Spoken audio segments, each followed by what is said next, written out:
నమస్తే అందరికి నా పేరు Prithvi ABVP Hyderabad city secretary ఈ రోజు ఏబీవీపీ ఆధ్వర్యంలో ఉస్మానియా యూనివర్సిటీ ఆర్ట్స్ కళాశాల వద్ద ఆపరేషన్ కగార్ ని కొనసాగించి నరహంతక నక్సలైట్లని ఏర్వేయాలని చెప్పేసి మేము ప్లకార్డులతోటి ప్రదర్శన నిర్వహించడం జరుగుతుంది. నా యొక్క 25 ఏళ్ల వయస్సులో ఇప్పటి వరకు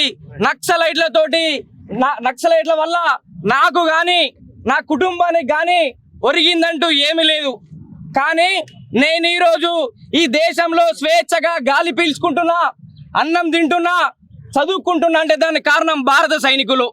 అటువంటి సైనికులని పేద బడుగు బలహీన వర్గాల పేరుతోటి చంపుతున్నటువంటి నక్సలిజాన్ని ఏరివేయాలని చెప్పేసి మేము డిమాండ్ చేస్తా ఉన్నాం. ఈరోజు మొన్నటికి మొన్న మనం చూసినాం, ఛత్తీస్గఢ్ లో ఒక కాంగ్రెస్ నాయకుడిని పోలీస్ ఇన్ఫార్మర్ల నెపంతో నక్సలైట్లు అతి కిరాతకంగా చంపిర్రు. మేము ఒకటే చెప్తా ఉన్నాం, ఆ యొక్క గూడెంలో ఆ యొక్క కాంగ్రెస్ నాయకుడిని పోలీసులకు మద్దతుగా మాట్లాడుతున్నాడు, పోలీసులతో టచ్లో ఉంటాడని చెప్పేసి నెపంతో చంపిర్రు కదా.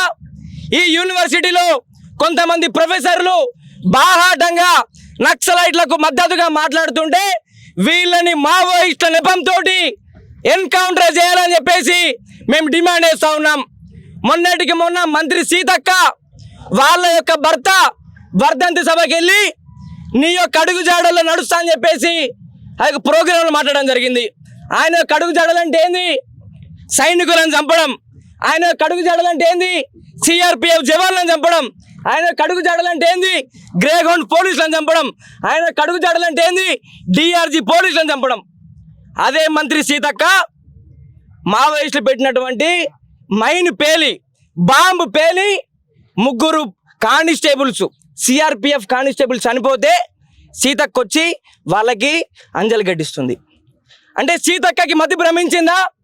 ఒక పక్కనేమో వారి యొక్క భర్త యొక్క అడుగు జాడలు నడుస్తూ సైనికులను పట్టణ పెట్టుకుంటాం, సిఆర్పిఎఫ్ జవాన్లను చంపుతామని చెప్తూ మరొక పక్కనేమో అదే నక్సలైట్ల చేత చనిపోయినటువంటి పోలీసులకి అంజలి ఘటించడము ఆ యొక్క పోలీసులని అవమానించినట్టే. ఈరోజు నక్సలిజం పేరుతోటి పేద బడుగు బలహీన వర్గాల పేరుతోటి మాలాంటి ఎంతోమంది పేద విద్యార్థులు, గ్రామీణ ప్రాంత విద్యార్థులు యూనివర్సిటీ చదువుకుందామని వస్తే లేనిపోని నూరిపోసి తప్పుడు భావజాలంతో తుపాకీ గొట్టాలు ఇచ్చి అడవులోకి పంపుతా ఉన్నారు.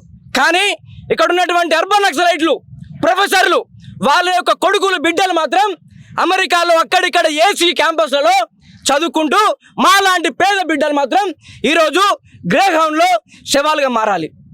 ఈరోజు కాంగ్రెస్ నాయకులు టీఆర్ఎస్ కేసీఆర్ మాట్లాడుతూ శాంతి చర్చలు. దేనికి శాంతి చర్చలు? ఇదే పోలీసులు నక్సలైట్ల చేతిలో చనిపోయినప్పుడు వీళ్ళు నోరు ఎందుకు మూగపోయినాయి?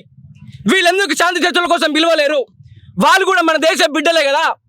గమ్మత్ ఏంటంటే రాజ్యాంగానికి వ్యతిరేకంగా, ప్రజాస్వామ్యానికి వ్యతిరేకంగా తుపాకీ పట్టిన వాళ్ళకి ఈరోజు ప్రజాస్వామ్య హక్కుల గురించి మాట్లాడుతూ ఉన్నారు కొందరు మేధావులు ముసుకున్నటువంటి ప్రొఫెసర్లు. వాళ్ళు తుపాకులు పట్టిందే రాజ్యాంగానికి వ్యతిరేకంగా, ప్రజాస్వామ్యానికి వ్యతిరేకంగా, దేశానికి వ్యతిరేకంగా.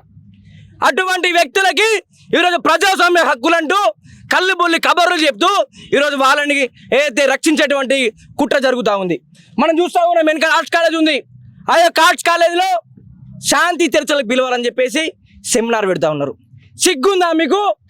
దంతేవాడలో ఇదే సిఆర్పిఎఫ్ జవాన్లు నక్సలైట్ల చేతిలో 70 మంది చనిపోతే మీరెందుకు మాట్లాడలేరు? శాంతి చర్చల కోసం ఎందుకు పిలవలేరు? ఇప్పుడు మీరు మాట్లాడుతూ ఉన్నారు పక్క దేశం ఉగ్రవాదులు కాదు, వీళ్ళు మన దేశపు బిడ్డలే అని చెప్పేసి. అప్పుడు చచ్చినటువంటి వాళ్ళు సైనికులు మన దేశ బిడ్డలు కాదా? వాళ్ళు మన దేశ బిడ్డలు కదా. వాళ్ళు చచ్చినప్పుడు ఎందుకు మాట్లాడలేరు? మీ నోర్లు ఎందుకు మూగపోయినాయి?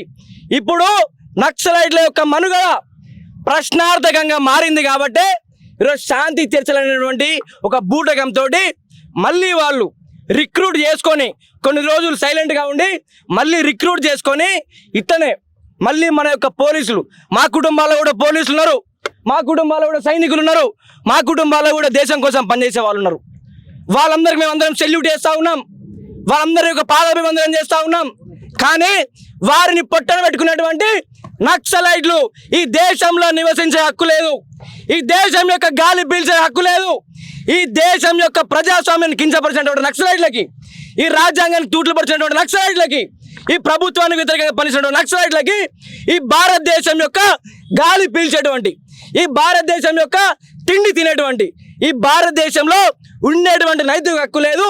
కేంద్ర ప్రభుత్వానికి మేమందరం కూడా అండగా ఉంటాం.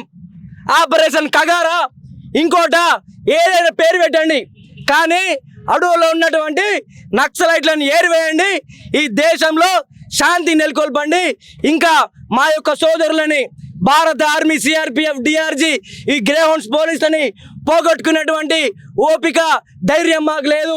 దయచేసి నక్సలైట్లని, అదేవిధంగా నక్సలైట్ల ఏదైతే మద్దతుగా ఉన్నటువంటి పట్టణాల్లో ఉంటూ వాళ్ళకు ఆయుధాలు, ఆహారము, ఈ సమాచారం అందిస్తున్నటువంటి అర్బన్ నక్సలైట్లని, మేజర్గా అర్బన్ నక్సలైట్లని ఎన్కౌంటర్ చేయాలని చెప్పేసి మేము డిమాండ్ చేస్తూ ఉన్నాం.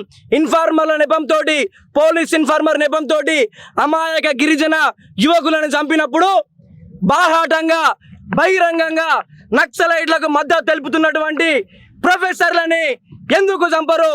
వీళ్ళను కూడా మావోయిస్టుల ఇన్ఫార్మర్ల నెపంతో వీళ్ళను కూడా ఎన్కౌంటర్ చేయాలని చెప్పేసి మేము డిమాండ్ చేస్తా ఉన్నాం. విదేశాల్లో ఉన్నత విద్యను చదువుకోవాలని అనుకుంటున్నారా? అయితే వెంటనే ఫ్లైగ్రాడ్ ఓవర్సీస్ ఎడ్యుకేషన్ కన్సల్టెన్సీని సంప్రదించండి. మీ విదేశీ కలలను సాకారం చేసుకోండి. ఫ్లైగ్రాడ్